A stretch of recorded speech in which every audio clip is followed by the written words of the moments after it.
नमस्कार जोहार। मैं हूं डॉक्टर जितेंद्र वसावा और आप देख रहे हैं आदिवासी भारत देहवाली दुनिया।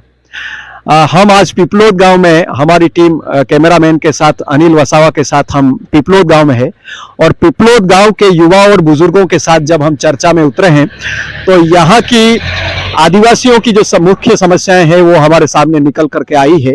एक तो मुख्य समस्या ये है, हम बुजुर्गों के साथ जब बात करते थे तो यहाँ से हमने जाना कि यहाँ से इन पहाड़ी की मतलब हम यहाँ जहाँ खड़े हैं यहाँ से उत्तरी दिशा में जो पहाड़ है उस पहाड़ों की पीछे वाली छोर पर नर्मदा बांध का बहुत बड़ा बांध, जो नर्मदा का पानी सारे गुजरात में और भारत में जिसका नाम जाना जाता है नर्मदा बांध का, उसका लोगों के नसीब में नहीं है ये पानी।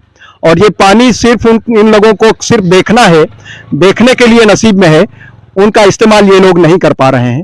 उनकी ये भी भावना है, संवेदना ये है कि अगर सरकार इन लोगों को मंजूरी भी दे अगर पानी का इस्तेमाल करने की, तो ये लोग खुद भी अपने बलबूते पर ये पानी यहाँ तक लाने की हिम्मत रखने की बात कर रहे हैं। तो ये सबसे बड़ा सवाल है, सारे आदिवासी इलाकों का सबसे बड़ा सवाल है। दूसरा है कि यहाँ के जो नौजवान साथी है जिन लोगों से हमने बातचीत की है, तो उन नौजवान लोगों की सबसे बड़ी जो समस्या है, एक तो ये सारा जो इलाका है वो पहाड़ों जंगलों का इलाका है।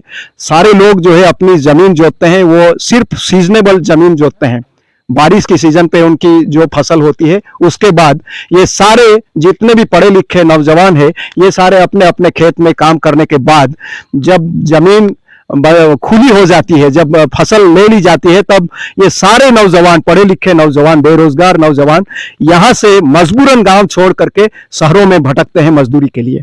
तो ये हालात है और कमनसीबी ये है कि सरकार इन नवयुवाओं को बेरोजगारी का मतलब बेरोजगारों को किसी भी तरह की सलामती नहीं दे रही है।